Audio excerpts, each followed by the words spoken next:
दोस्तों, मैं रजनीकांत रावल आपके सामने प्रस्तुत करता हूँ कवि श्री कमलेश रविशंकर रावल द्वारा लिखित एक अप्रतिम काव्य कृति। जैसे कि आप जानते हैं, कुछ महीनों पहले सोशल मीडिया में एक कवयित्री ने बेबाक कविता लिखी थी जो विषाणु की तरह फैल चुकी थी।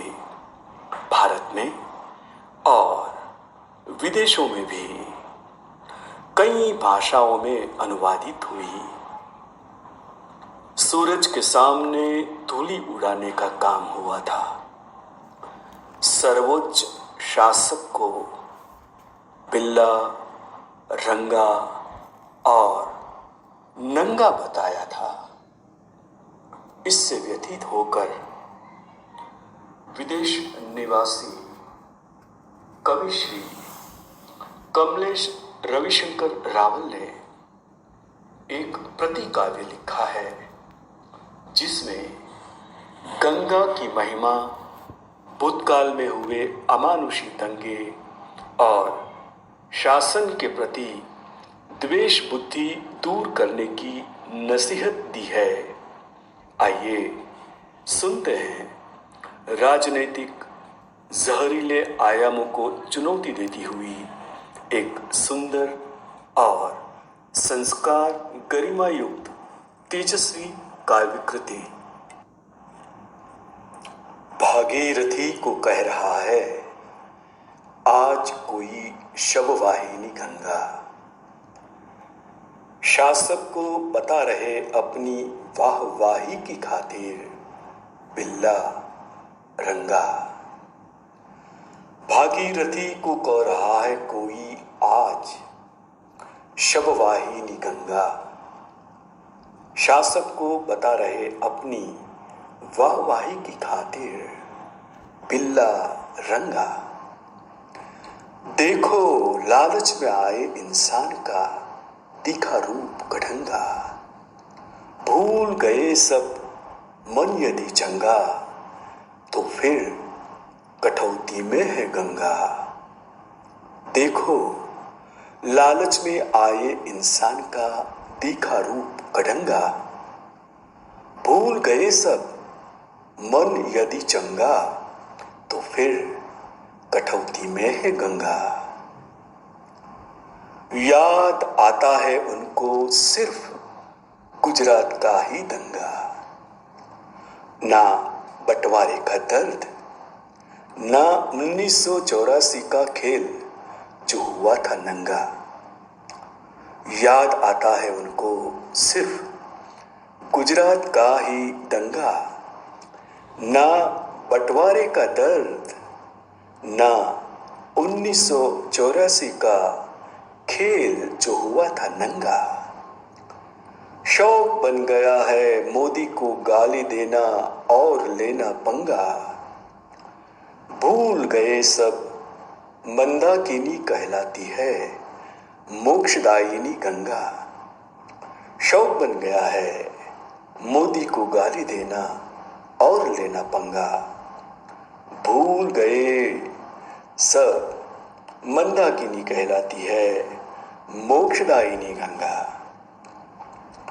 स्वर्ग से अवतरित हुई कल्याणी पतित पावनी मां गंगा। आ प्रभु शिव के जटा बसी गौरवान्वित जिसके लिए कंचन जंगा। स्वर्ग से अवतरित हुई कल्याणी पतित पावनी मां गंगा। आ प्रभु शिव के जटा बसी गौरवान्वित जिसके लिए कंचन जंगा। मां के लिए तो है सारी संतान समान, चाहे वो अमीर या भिखमंगा। फिर किस मुंह से कह रही है कलमुई मां को शववाहिनी गंगा। मां के लिए तो है सारी संतान समान, चाहे हो अमीर या भिखमंगा। फिर किस मुंह से कह रही है कलमुई मां को शववाहिनी गंगा।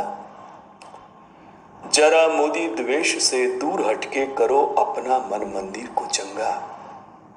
फिर राम लखन नजर आएंगे उनमें जिसे कह रही हो तुम बिल्ला रंगा। जरा मोदी द्वेष से दूर हटके करो अपना मन मंदिर को चंगा। फिर राम लखन नजर आएंगे उनमें जिसे कह रही हो तुम बिल्ला रंगा। प्रायश्चित करना हो तो कर लेना, डुबकी लगा लेना अपनी मन की गंगा। उद्धार तुम्हारा भी कर लेगी गंगा लहरी की तरह, हर हर गंगा। प्रायश्चित करना चाहो तो कर लेना, डुबकी लगा लेना अपनी मन की गंगा। उद्धार तुम्हारा भी कर लेगी गंगा लहरी की तरह, हर हर गंगा। भागीरथी को कह रहा है आज कोई शववाहिनी गंगा। भूल गए सब मन यदि चंगा तो कठौती में गंगा। भूल गए सब मंदाकिनी कहलाती है मोक्षदायिनी गंगा। स्वर्ग से अवतरित हुई कल्याणी पतित पावनी गंगा। फिर किस मुंह से कहते हो गंगा मां को शववाहिनी गंगा।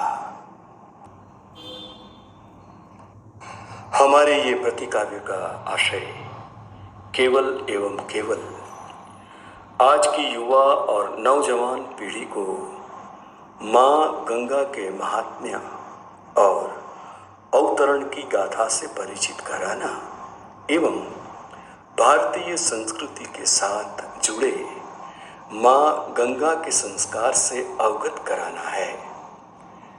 गंगा का अवतरण स्वर्ग से पृथ्वी पर राजा सगर की 5 पीढ़ियों ने कठोर तपस्या के फलस्वरूप हुआ। राजा सगर के 60,000 पुत्र कपिल मुनि के अपमान करके श्रापित हुए थे।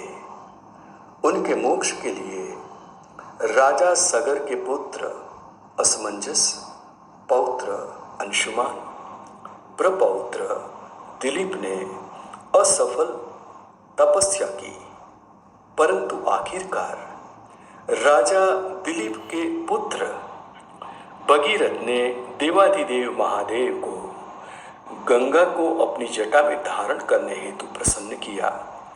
तत्पश्चात ज्येष्ठ मास के कृष्ण पक्ष की दशमी को मां गंगा का स्वर्ग से पृथ्वी पर सगर पुत्रों के मोक्ष हेतु अवतरण हुआ।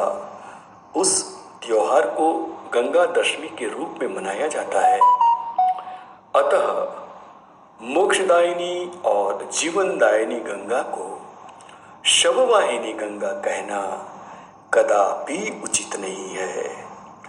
काव्य में रदीफ और काफिया मिलाने हेतु शासक को रंगा बिल्ला या नंगा कहना साहित्य की शोभा नहीं बढ़ाता। शब्दों को अलंकारों से सजाने से ही साहित्य की शोभा में अभिवृद्धि होती है। संस्कृति पे कीचड़ उछालकर आप छोटे से काल में आपकी वाहवाही करा सकते हो, पर सच में कविता को कालजयी बनानी हो तो हम सबको मिलके राष्ट्र निर्माण के लिए संस्कृति के जतन का अथाक प्रयत्न करना होगा। महादेव एवं मां मोक्षदायिनी गंगा सबका मंगल करे। इस काव्य को अबू धाबी स्थित कवि श्री कमलेश रविशंकर रावल ने लिखा और प्रस्तुति की रजनीकांत रावल ने। अस्तु।